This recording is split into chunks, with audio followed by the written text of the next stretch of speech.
Hello বন্ধুরা, good morning. তো বন্ধুরা, যারা যারা আমার চ্যানেলের লাস্ট ভিডিও দেখেছো তারা নিশ্চয়ই জানো যে আমি এসেছি মাসির মেয়ের বাড়ি। এখন যাচ্ছি একটু মর্নিং ওয়াক করতে। তো সকালটা দেখো, এখানে কিন্তু খুবই সুন্দর একটা পরিবেশ রয়েছে।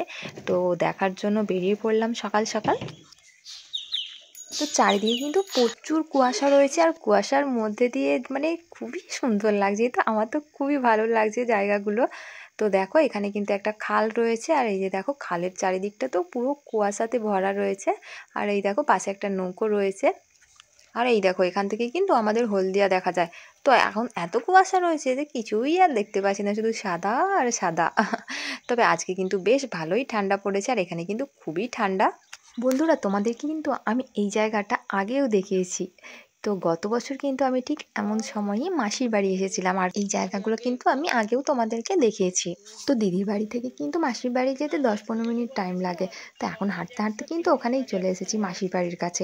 আর এই দেখো, এই জায়গাটা কিন্তু আমার খুবই পছন্দের একটা জায়গা। আর এই দেখো, তো এখানে কিন্তু গঙ্গা মেলা বসে। আর আমরা যেহেতু গঙ্গা মেলার দুদিন আগেই এসেছি, তাই কিন্তু এই দেখো এখন দেখো মেলা বসছে। এখন আমি যাচ্ছি মন্দিরের দিকে। তো এখানে কিন্তু একটা মন্দির রয়েছে। এখন দেখো সকালবেলায় দেখো কুয়াশার মধ্যে থেকে একদম ভিউটা দেখো, খুবই সুন্দর লাগছে। আর এটা কিন্তু বাসুলি মায়ের মন্দির।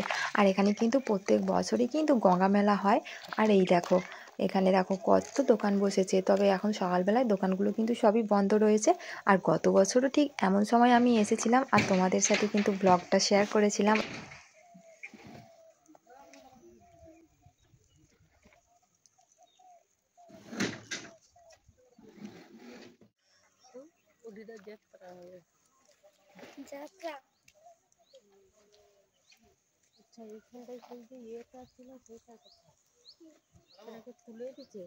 এখন যাচ্ছি নদীর পাড়ে। তো এই মন্দিরের পাশেই কিন্তু নদী রয়েছে। তো জায়গাটা কিন্তু খুবই সুন্দর, খুবই সুন্দর। তো এখন যাচ্ছি নদীর পাড়ে।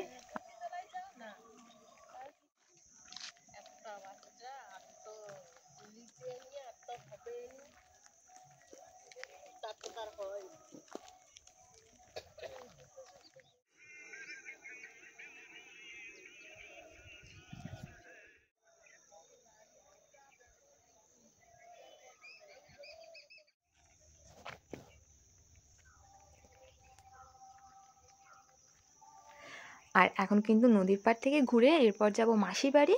তো মাসির বাড়ির ওখানে রেডি হব, হয়ে তারপর যাব দিদির বাড়িতে। কারণ এখন কিন্তু সকালবেলায় গৌরাঙ্গ ঠাকুর আসবে, তো পুজো হবে। তো তাই এখন যাব।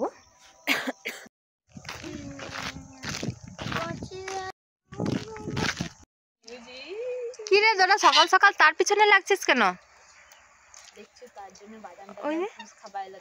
আরে তোর সিমুর কি অবস্থা হচ্ছে রে, খোঁজ করছিস? কি রে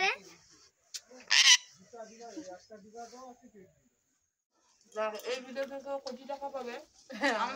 মানে কি পাবো? আমরা কি পাবো? দেখা দেখা রুটি চা। প্রথমে তো শাক বাজারে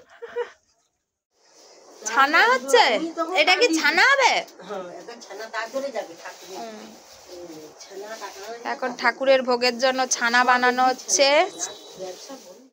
তো বন্ধুরা, এরপর কি করব সেটা তো পরের ব্লগে দেখাবো। এখনকার মতো টাটা।